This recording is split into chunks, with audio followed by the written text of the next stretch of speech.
एक माता पिता जो दर बदर की ठोकरें खा रहे होते हैं कि उन्हें एक संतान हो जाए दोस्तों, वो बहुत ज़्यादा मन्नत मांगते हैं। कभी तो वो किसी जगह पहुंच जाया करते, कभी बाबाओं के पास जाते, कभी किसी गुरुद्वारे में पहुंच जाया करते, कभी किसी मंदिर में माथा टेकते। उन्हें जो भी जैसे कहता वो उसी तरह से काम करने लगते हैं दोस्तों। एक दिन उनकी मन्नत भी पूरी हो जाती है और यहाँ पर उसकी पत्नी गर्भवती हो जाती है। 9 महीने के बाद उसे एक सुंदर बेटा पैदा होता है। पिता यहाँ पर बहुत ही ज़्यादा खुश होता है और पूरे गांव में लड्डू बांटता है दोस्तों। धीरे धीरे करके समय बीतने लगता है, उनको एक और बेटा हो जाता है और दोनों बेटे जवान हो जाते हैं। दोनों की शादी भी हो जाती है, लेकिन शादी के बाद यहाँ पर बड़ा बेटा अलग रहने लगता है और एक दिन वो अपने छोटे भाई के घर आता है। वहाँ पर अपने माता पिता के साथ किसी बात को लेकर कहा सुनी हो जाती है।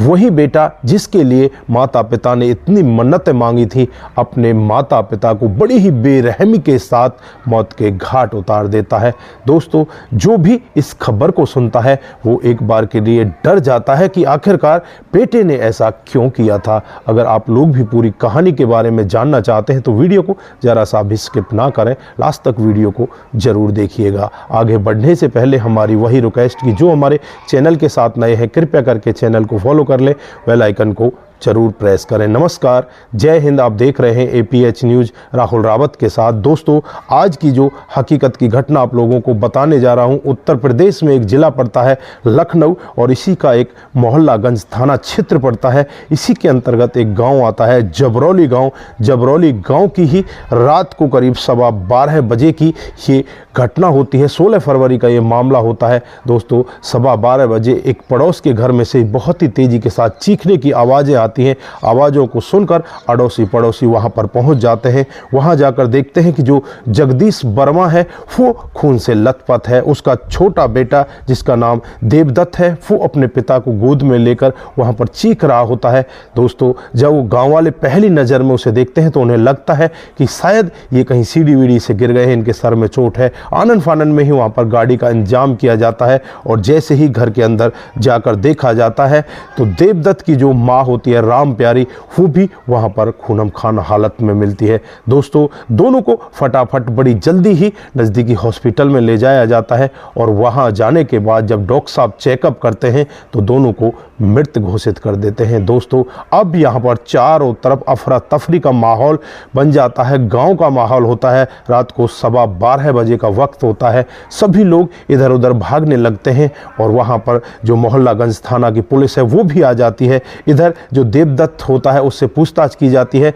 उसकी पत्नी से पूछताछ की जाती है। तो देवदत्त यहाँ पर एक ऐसा वाक्य बताता है जिसे सुनकर हर कोई व्यक्ति सोचने के लिए मजबूर हो जाता है। देवदत्त बताता है कि मेरा एक और भाई है जिसका नाम लाला है, वो हमसे थोड़ी ही दूरी पर रहा करता है और 16 फरवरी की रात को यहाँ पर वो हमारे घर पर आता है और आने के बाद यहाँ माता पिता के साथ झगड़ा करने लगता है। और झगड़ा जो होता है वो प्रॉपर्टी का होता है, क्योंकि जो यहाँ पर जगदीश वर्मा होता है वो काफ़ी दिन से कामकाज करता है और कामकाज करके कई सारी दुकानें खरीद लेता है। बड़े वाला बेटा यहाँ पर अपने पिता से कहता है कि इन दुकानों को बेच दो और मेरा हिस्सा मुझे दे दो, लेकिन यहाँ पर जगदीश वर्मा कहते हैं कि अभी इनका समय नहीं है, अभी और पैसे इनके बढ़ने दो, जैसे कुछ और पैसे बढ़ जाएंगे तब हम इनको बेच देंगे, कभी ज़रूरत पर काम आएंगे। लेकिन यहाँ पर लाला उनसे कहता है कि मुझे तो अभी चाहिए और अभी इसको बेचो, नहीं तो तुम्हारे लिए ठीक नहीं होगा।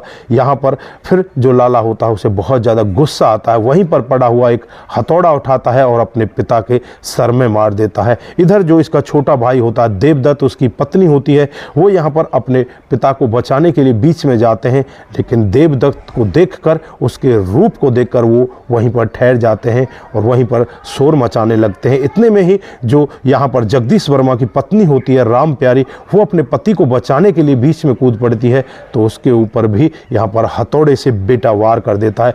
दोनों को वहीं पर लहूलुहान कर देता है। और जब गांव के लोग वहां पर पहुंचते हैं उससे पहले वो वहां से फरार हो जाता है। दोस्तों पुलिस तुरंत ही लाला की खोजबीन में लग जाती है, उसके मोबाइल को ट्रेसिंग पर लगाया जाता है और फिर लाला को गिरफ्तार कर लिया जाता है। तो दोस्तों आप लोगों ने देखा प्रॉपर्टी के चलते हुए कितना बड़ा कांड हो जाता है। ये माता पिता उस बेटे को प्राप्त करने के लिए कितनी सारी ठोकरें खाए, कितनी जगह गए, कितनी जगह माथा टेका, कितनी जगह मंदिर में गए, कभी गुरुद्वारे में गए, जहाँ भी लोग बाग इनसे कहते वहाँ पर चले जाया करते, लेकिन वही बेटा आज इतना बड़ा कातिल बन जाता है।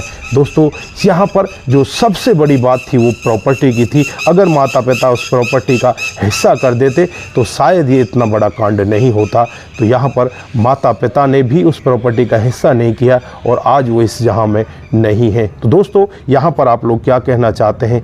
क्या जो बेटे ने किया वो सही था या गलत था? मैं तो इसको गलत ही मानूंगा, क्योंकि बेटे को अपने माता पिता के साथ कभी भी ऐसा नहीं करना चाहिए।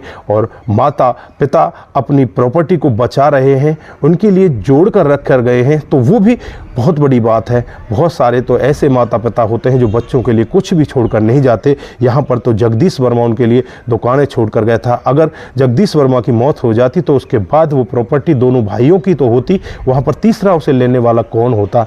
लेकिन यहाँ पर लाला को जरा सा भी सब्र नहीं हुआ और नासब्री के कारण उसने इतना बड़ा कांड कर दिया। अब वो सदा सदा के लिए जेल के अंदर चला जाएगा, अपने बच्चों को छोड़ जाएगा, अपने परिवार को छोड़ जाएगा और अपने माता पिता का जो मौत का कलंक है वो तो अपने सिर पर उसने बांध ही लिया है।